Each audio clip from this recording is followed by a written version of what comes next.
দক্ষিণ চব্বিশ পরগনার সোনারপুরে আক্রান্ত এবার এক কেন্দ্রীয় কাস্টমস অফিসার। সূত্রে খবর, প্রায় 50 জনেরও বেশি দুষ্কৃতী তার বাড়িতে ঢুকে নির্বিচারে মারধর চালায়।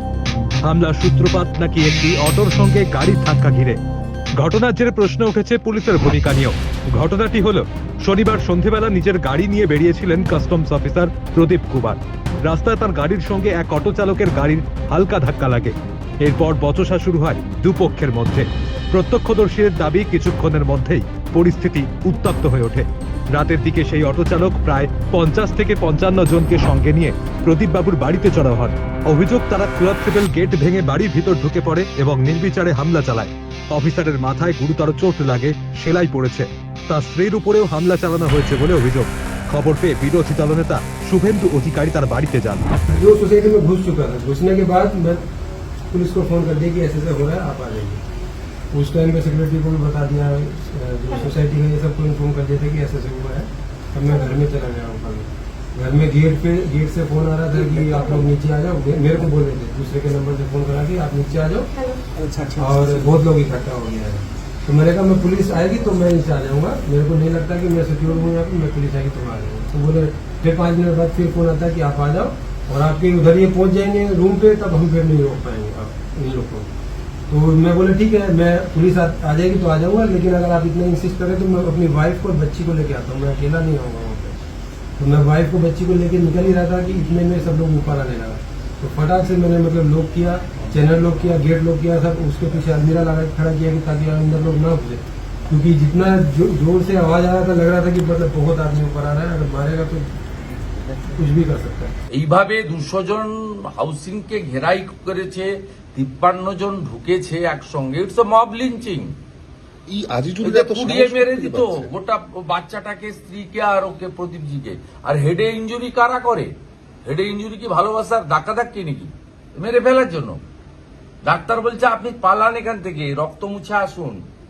ডাক্তার অলসো প্যানিক, টেরারাইজ, দে আর টেরারিস্ট।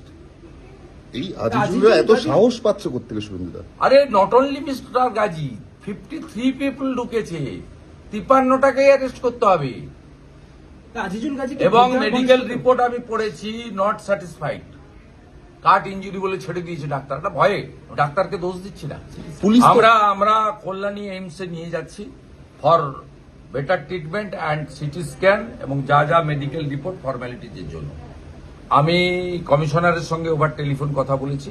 উনি কালকে ওনার মিসেস অসুস্থতার জন্য আজকে স্টেশনে নেই, কালকে ওনাদের ডেকেছেন। ডিপার্টমেন্ট অলসো ওনাকে সাপোর্ট দেবে। আমরা ওনার এগেনস্ট একটা ফলস কেস হয়েছে, সেটা নিয়েও আমরা এএসজি, অ্যাডিশনাল ডেপুটি এএসজির সঙ্গে আমরা কথা বলেছি।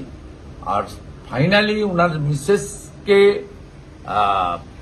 ধাক্কাধাক্কি করা হয়েছে, মলেস্টেশন করা হয়েছে, বাচ্চাকে করা হয়েছে, সেটা নিয়েও সেপারেট এফআইআর করার জন্য আমি সাজেস্ট করেছি ওনাদেরকে, এবং ওনারা সেই মতো ডিসকাশন নেবেন। ওনার সব কলিগরা এসেছেন, ওনাদের যে অ্যাসোসিয়েশন আছে তারা এগিয়ে এসেছেন। কিন্তু পুলিশেরও আরো প্রোঅ্যাক্টিভ হওয়া উচিত ছিল।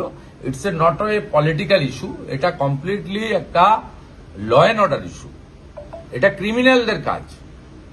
এই ক্রিমিনাল সেই যে যারই পরিচিত হোক না কেন, ক্রিমিনাল মিন্স ক্রিমিনাল, এবং এরা দেশের সার্ভেন্ট, মানে খুব সিনসিয়ার ভারতের সেবক। এদেরকে প্রোটেক্ট করার দায়িত্ব আমাদের। আর পশ্চিমবঙ্গ সব সময় অতিথিকে নারায়ণ ভাবে।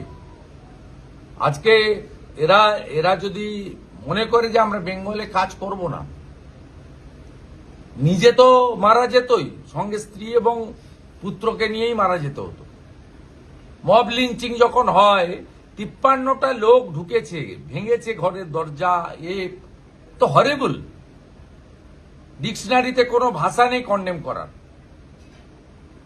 দে want justice, we want also justice.